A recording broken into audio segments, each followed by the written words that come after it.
Mwese muriko murakurikirana ibiganiro vya televiziyo Heritage ndabaramukije ndabifuriza abantu y'Imana. Turi mu kiganiro Bibiliya ivuga iki? Tugeze ku gitabo Paulo yandikiye ishengero ry'i Korinto. Kuko nabivuze mu biganiro giheruka, Paulo yaranditse ivyete bitari bike, ivyete 13, rero iki ni cete gira kabiri Paulo yanditse dukurikije urutonde bikurikirana mu isezerano rishasha muri Bibiliya. Reka rero tuvugane kuri kino gitabo, turabe iciyumviro nyamukuru, turabe n'impanuro ziri muri kino gitabo. Iciyumviro ndiko ndasoma kino gitabo ca Paulo yandikiye ab'Ikorinto, nakuyemo iciyumviro nyamukuru kivuga ngo emerera Imana igarukana urutonde mu buzima bwawe. Reka rero nje midonido y'uwandikiye igicete hamwe n'ubuzima abantu barimo. Ni Paulo nk'uko nabibabwiye mu buzima yabayemwo, amaze kwakira agakiza yaratanguje amashengero, yaravuze ubutumwa bwiza, abantu benshi barihana, mugabo kandi yaranditse n'ivyete. Kicete rero yandikira ab'Ikorinto, aha hantu Ikorinto yari yaragiyeyo, yarahazi, iri shengero yari yaritanguje mu rugendo rwiwe rwa kabiri, urugendo rutoroshe namba mu myaka hagati ya 56 ishira 60. Kigihe Paulo yari yariko arageragenda mu ivugabutumwa mu rugendo njana butumwa, hanyuma ashika Korinto. Korinto ni mu gisagara kimwe mu bisagara biri mu Bugiriki, hanyuma ico gihe yasanze ari gisagara cononekaye mu bijanye n'ingeso, mugabo bari abantu kandi bafite ubutunzi kubera bari bafite ibivuko bibiri, hariho uruja n'uruza, cyari gisagara gitunze. Mugabo ingeso zabo zari ingeso mbi cyane, ku buryo buko hari hakagani bavuga ati ubayeho nk'umunyakorinto basha bamenya ico umuntu agomvye kuvuga, vive à la corinthienne mu gifaransa. No uvuga ngo bwaba ari ubuzima burangwa nakaboregwe, bwaba ubuzima burangwa n'ubusambanyi. Rero Ikorinto nuko hari hameze nico gicapo hari hafise. Akarero gasanzwe notanga, mugabo nyine ntigasanzwe kubera kare gateye ubwoba. Ikorinto hariho ingoro, hari igisengero kininiya kirimwo abamaraya 1000. Abantu rero bariko baraza muri ico gisagara bakigwa nabo bantu baca biyizira muri iyo ngoro, ico yigwamana bita Aphrodite, hanyuma bagasambanirayo, hanyuma bakinezeza mu buryo bw'imibiri, bagaca babandanya urudandazo rwabo canke ivyabazanye. Rero ico gisagara murumva ko cari mu mwijima ukomeye cyane. Mugabo tukiri ngaho nyine umuntu ariko ariyumvira yovuga ati abantu barengeje urugero, ariko niyo musi murazi ko ivyo vyaha bikogwa, bamwe bakorekorera amahoteli azimvye meza. Rero ubona nyene umwana w'umuntu ari umunyavyaha, nahagenda arahindura ingene akora ivyaha, bimwe bigakorerwa ku mugaragaro, ibindi bigakorwa by'inyegejwe. Mugabo umuntu yamara umunyavyaha akeneye ubuntu bw'Imana. Rero irikete Paulo yajyanditse bigenze gute? Amaze gushika aho hantu Ikorinto, ubwa mbere nko nababwiye niwe yatanguje igishengero ry'i Korinto, hanyuma amarayo umwaka umwe n'inusu, ni ukuvuga amezi 18 avuga ubutumwa bwiza. Ico gihe hashitse Imana yaramwishuriye mu nzozi, iramubwira ko ihafise abantu benshi. Uyisoma mu gitabo c'ivyakozwe n'intumwa 18 umurongo w'10 gushika umurongo wa 11. N'ahantu Paulo yagiriye ivyago muri Bibiliya, muri rya rugendo rw'ivuga butumwa, afungwa, akubitwa, mugabo Imana yaramubarira ko yogumayo akavuga ubutumwa bwiza. Hanyuma rishengero ratangura uko nababwiye, amara y'umwanya ukwiye umwaka n'inusu atanguza iryo shengero avuga ubutumwa bwiza, hanyuma mu nyuma rero aca arabandanya mu bindi bisagara. Ageze rero muri Efeso niho yumva amakuru y'ishengero ry'Ikorinto yatanguje ko ririmwo ibibazo vyinshi. Ryari shengero ririmo ingorane nyinshi ngoza kubivuga, hanyuma Paulo vy'ukuri aragira umubabaro. Ivyo ubisoma ku igabane ca mbere umurongo kuva ku murongo wa 10 gushika 11, ariko n'imbere yuko ushaka kuri umurongo w'10 atangura ubwa mbere ashima Imana, ngene Imana yabaye agakiza, ngene bafise ingabire zitandukanye. Mugabo kuva ku murongo w'10 atatangura avuga kuno. Reka nsome imirongo 2 nyarukije, avuga ngo ariko ndabinginga bene data mu izina ry'umwami wacu Yesu Kristo, mube imvuga rimwe kandi n'ibice ntibirime muri mwebwe, ariko mutunganywe rwose hamwe muhuje umutima n'inama. Umurongo wa 11, kuko n'abaribwa ibyanyu bene data n'abo kwa Kilowe yuko hari imitongano muri mwebwe. Ni ukuvuga igice cya mbere cy'Abikorinto 1 umurongo wa 11 haratweretse neza igituma Pawulo yandikiye Abikorinto. Umuryango wabo kwa Kilowe bishobora ko yari umwe mu barongozi bari babwiye Pawulo ko hari imitongano, ko hari ingorane mu ishengero ry'Ikorinto. Hanyuma Pawulo rero acandika igicete cya mbere by'ukuri kurakibona, acandikana umubabaro, yandika afite umwitwariko ukomeye ko Abikorinto bogaruka ku murongo. Nico gituma nise kino gitabo nti Imana iri kwirondera ko abantu bagarukana urutonde, Imana ko bemerera Imana ikagarukana urutonde mu buzima bwabo. Biga none ibibazo nyamukuru vyari muri shengero vyari ibihe. Reka tugende ido nido kuri izo bibazo, hamashe turaba n'ingene Pawulo avyishura, mugabo kandi tubone ko izo bibazo vyari Korinto na hano no muri kino gihe cacu no muri rungano rwacu birahari. Kizo camye ngo twagisomye hajya muri ya murongo wa 11 ni ikibazo c'amacakubiri. Hariho kutumvikana, hari amacakubiri. Aya macakubiri rero muri bino bihugu cacu canke muri Afrika uvuze amacakubiri umuntu aca yihutira kubona amoko, intara n'ibindi, kuko mu bihugu bitandukanye hasanzwe hari amoko menshi, kandi ugasanga hari ubwoko kanaka busa n'ubufise amahigwe canke amavantage gusumba ubundi. Ivyo urabibona mu bihugu bitandukanye. Mugabo ngaha ayo macakubiri yo suko yarapanze. Oya, igihe Pawulo yatanguza ishengero Ikorinto akavuga ubutumwa bwiza, hariho abandi bavuga ubutumwa baje mu nyuma ziwe. Uwitwa Apolo yaraje aravuga ubutumwa, arabigisha, barashingwa neza mu gakiza. Hanyuma n'aba Petero barahaciye baravuga ubutumwa bwiza. Rero ayo macakubiri yarahagaze kuri abo bantu babigishije. Bamwe bavuga ngo twebwe turaba Pawulo, abandi bati twebwe turaba Petero, abandi bati twebwe turaba Apolo, abandi bati twebwe turaba Kristo. Mu by'ukuri uri kuraraba abo bose hari ico batandukaniye ko. Pawulo niwe rero watanguje ubutumwa bwiza, niwe rero watanguje iryo shengero. Hanyuma Apolo bivugwa ko yari umuntu w'imvuzi akerebutse cane, yemeza abantu bivanye n'ingene avuga, yari afise eloquence ikomeye cane. Hanyuma Petero nawe yari afise uburambe kubera yagendanye na Yesu. Mugabo aba bose Pawulo ababwira ati twese turi ntumwa, mugabo Kristo ni wakuza ishengero. Cyane cyane ku murongo wa 13 igabane ca gatatu umurongo wa 11 arabereka ko urufatiro rwabo ari Kristo, atari umwe muri abo baheje gudondagurwa. Havuga ngo kuko uwundi mushinge ata muntu ashobora kuwushiraho atari washizweho niwo Yesu Kristo. Aya majambo niko ndayasoma nasubiye kwiyumvira mu bihugu byacu ingene bivanye n'ingene umurongozi aba yatangura ishengero, ingene hagera igihe abantu bakiyitirira umuntu ngo turabanaka, canke ntibitire n'umuntu yatangura ishengero canke yatanguje ministère, mugabo ugasanga bariko bariyitirira ishengero kanaka. Twebwe turabanaka, hanyuma kubera kumbure nyifata iboneka inyuma, kubera kumbure babatijwe mu mazi menshi n'ibiki, ugasanga ivyo bintu bariko baravyirata, ntibariko barirata Kristo. Mugabo nk'uko Ikorinto hari amacakubiri afatiye ku bantu babigishije, n'uyu munsi abantu barafise amacakubiri hagati yabo bivanye n'amadini barimwo, mugabo inyishu ni yayindi nyene.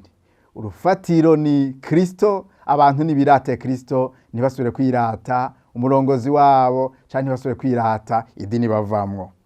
Rero ikibazo c'amacakubiri ni ikibazo gikomeye, hanyuma inyishu yaco n'ubumwe.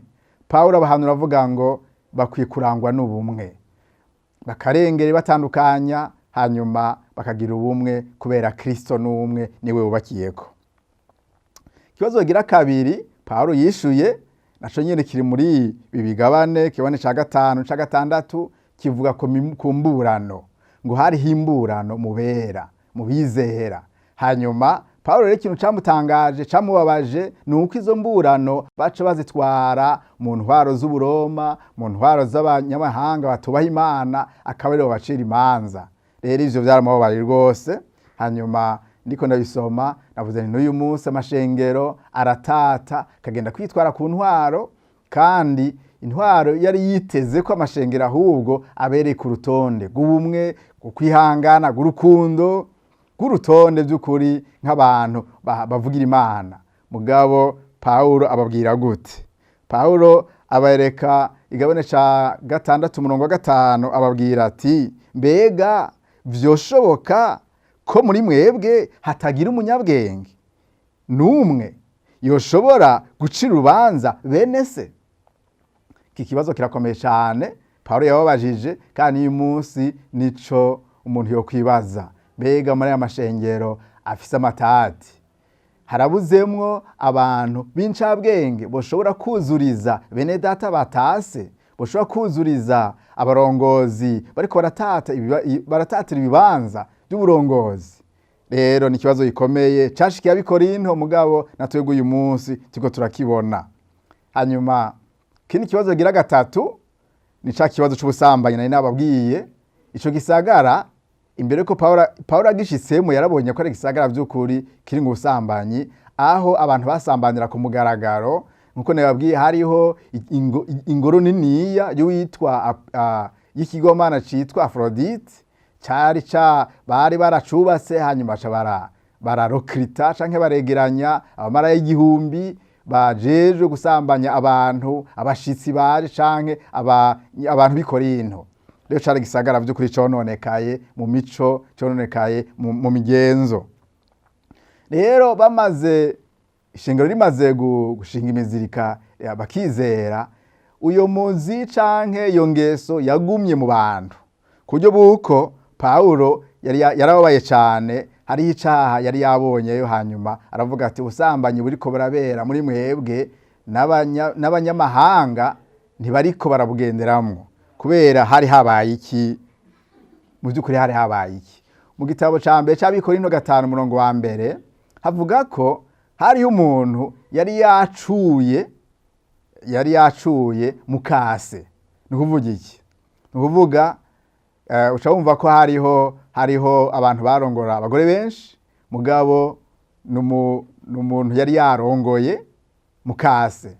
Hanyuma Pawulo rero avuga ati, ivyo bintu vyabaye, uyo muntu yakoze ikizira nk'ico, akora ijambo riremereye cyane. Avuga ati, uyo muntu namaze kumucira urubanza, ni mumuhereze Satani, hanyuma azokononekare, hanyuma ngo kumbure ngo ubugingo bwiwe buzorokoke. Ndaza kugaruka kuri iryo jambo rijanye no gufatira ibihano abantu bakoze ivyaha mu ishengero n'ingene bikwiye gukogwa. Mugabo murabona ko ico kibazo cari ikibazo gikomeye cyane, cerekana ko by'ukuri atantaye bari bafise mu kibano. Kibazo gira kane cari muri rya shengero, hariho ikibazo c'ukwahukana cyane. Usomye mu gabane ca ndwi ubona hariho kwahukana. Hanyuma Pawulo arabahanura ngene abantu bakwiye kwihangana, ngene abantu bakwiye kubana. Mugabo kandi ko ivyo kwahukana byari bikwiye kuva kuwutizera, muga kuwizera akwiye kwihangana. Narayivuze ko mu biganiro vyaherutse ico kijanye n'ingene abantu bakwiye kwihanganiranira, bakwiye kwirinda kwahukana, ko kwahukana Imana ivyanka cane. Hanyuma ico rero sindagitevyeko, ico kibazo cari kihari n'impanuro Pawulo yatanze kwigabane c'indwi. Ikindi kibazo cari kihari bwari ubwibone buri mu bizera bufatiye ku ngabire za mpwemu yera Imana yari yabahaye. Abo bantu bari bafise amacakubiri, abo bantu baribona ko ari ab'impwemu gose, kubera bavugishwa cane, kubera bavuga mu ndimi. Gushika naho Pawulo yavuze ati, ndashimira Imana ko atawunsumvya kuvuga mu ndimi muri mwebwe. Pawulo yo yarababaye cane, ariko arabona ingene abantu bariko barishimira ingabire, gushika naho babikorana ubwibone, babikora atanu urukundo rurimwo. Rero ukuntu abagarukana ku murongo ubisoma mu gitabo c'Abikorinto ba mbere 13 kuva ku murongo wa mbere ushaka ku murongo wa 3, atanga ivy'imbiro bitatu. Mugabo agaruka hahandi nyene avuga ngo, naho novuga indimi z'abantu n'iz'abamarayika ariko ntafise urukundo noba ncitse ubusa. Bwa kabiri ngo naho nogira ingabire yo kuvugishwa n'Imana nkamenya amabanga ariko ntafise urukundo naho nyene noba ndubusa. Mu kindi cimiro gira gatatu ngo naho notanga ivyanje, naho notanga umubiri wanje, notanga ivyanje ngo ngabirira aboro, notanga umubiri ngo nturigwe, ntafise urukundo vyoba ari ubusa. No kuvuga mu yandi majambo igikorwa cose umuntu akora akwiye gusunikwa n'urukundo. Mugabo bimaze kuba ibintu vy'ihiganwa, bimaze kuba ibintu vy'ugomba kwiyerekana, Imana icibishisha mu murongo ikabona ko ivyo bintu ata buzima burimwo, ata kuri kurimwo. Rero ibigabane vya 12 n'ibigabane vya 13 birerekana ingabire za mpwemu yera, mugabo zari zabayemwo urutonde ruke. Paulo rero avuga ati vy'ukuri uwizera wese Imana yaramuhaye ingabire, ubisonye 12 umurongo w'indwi, yamara umuntu wese ahabwa ikimenyetso, ahabwa kimwerekana ko mpwemu kugira ngo bigire ikimazi, kugira ngo umubiri wa Kristo wubakwe. Reka tuje ku bindi bibazo vyari bihari muri iryo shengero. Kindi kibazo cyari kihari nibijanye n'isangira ryera. Ku meza y'umwami baje gusangira, mu nyuma yaho harabagape, hanyuma abantu bakagira amacakubiri afatiye ku butunzi, abatunzi bagasangira ukwabo, aboro bagasangira ukwabo. Hanyuma Paulo arababara ati mbega ivy'ukuri iyo muje ku meza y'umwami bimeze gute? Arabereka ko baba bakwiye kubaha Imana, kwibuka Kristo yabambwe, hanyuma bakaguma mu bumwe no kubahana.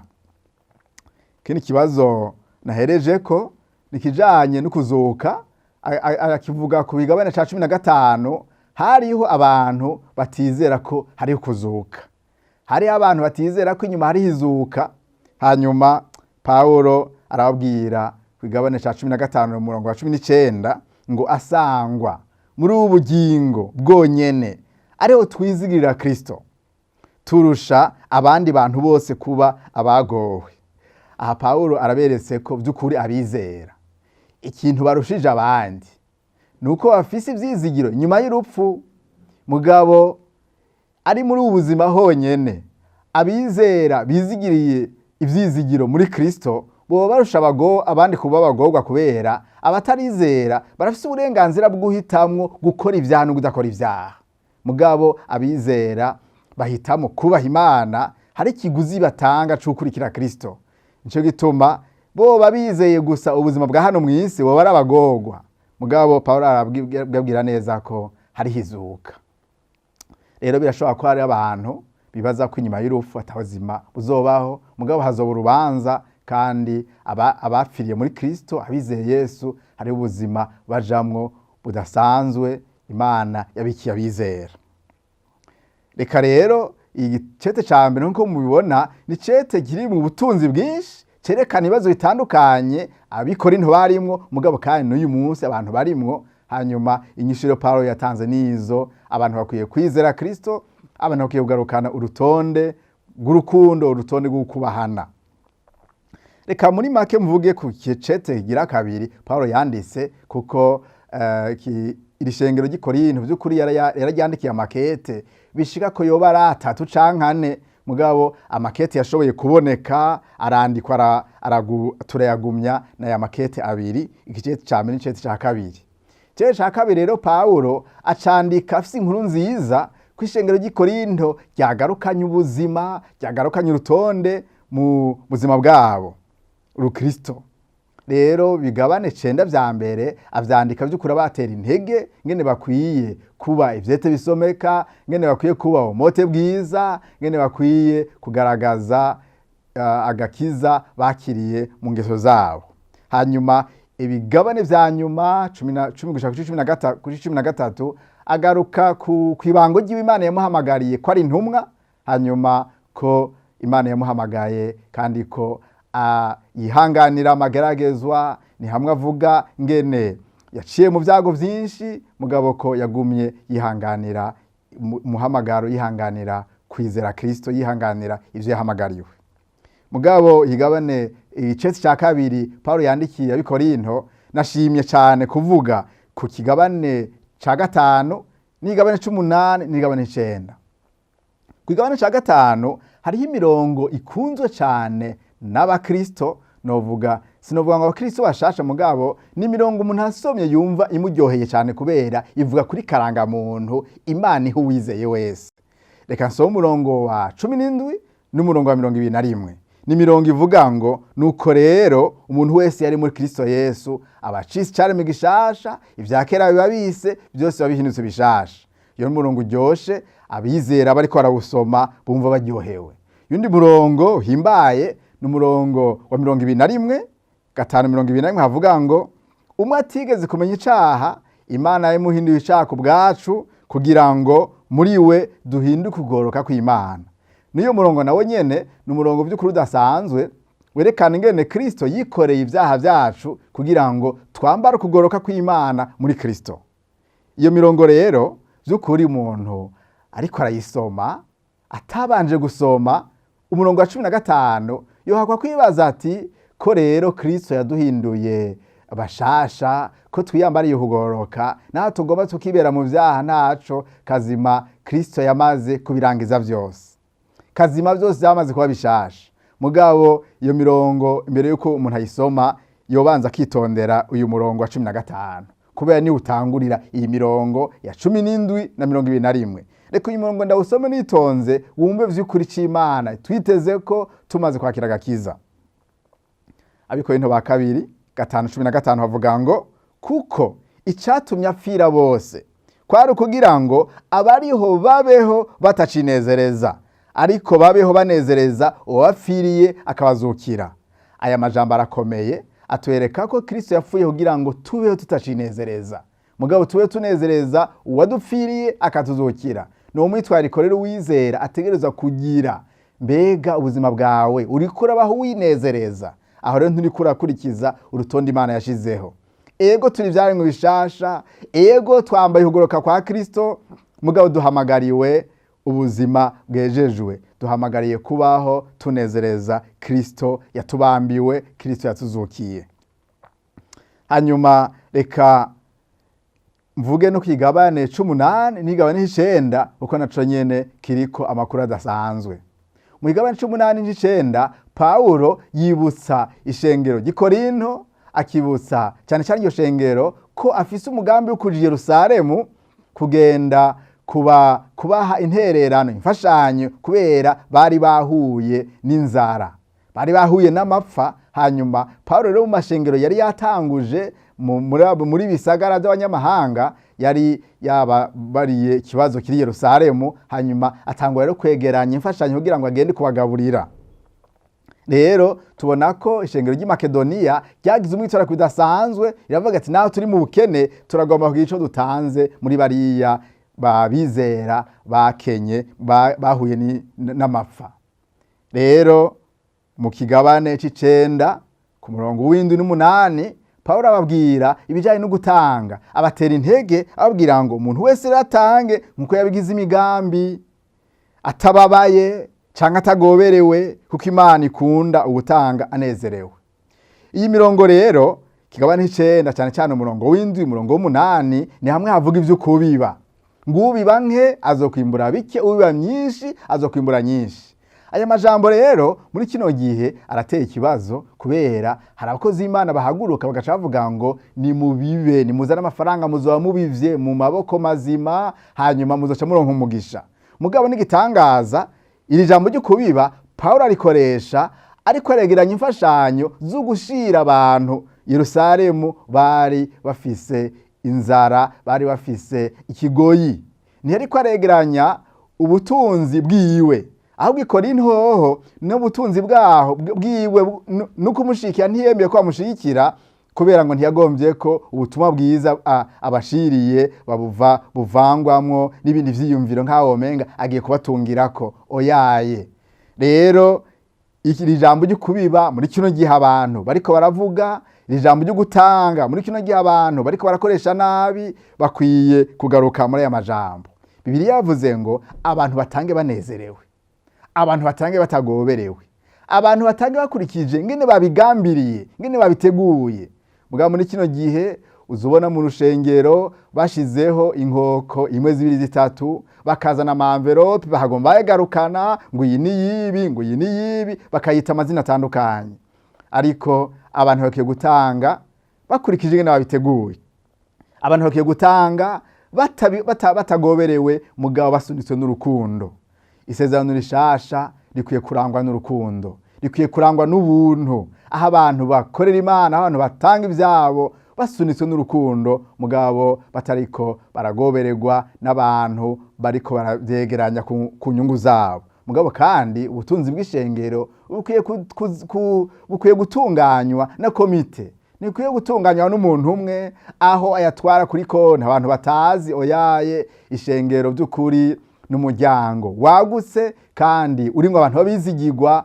Ubutunzi rero bw'ishengero bukwiye gutunganywa neza, hanyuma bugasohorwa bukoreshwa ibintu bijanye n'ubuzima bw'ishengero. Mugabo kandi n'umurongozi w'ishengero n'uwatanze umwanya wiwe wose kw'ishengero nawe nyine akiyumvirwako mu buryo budasanzwe.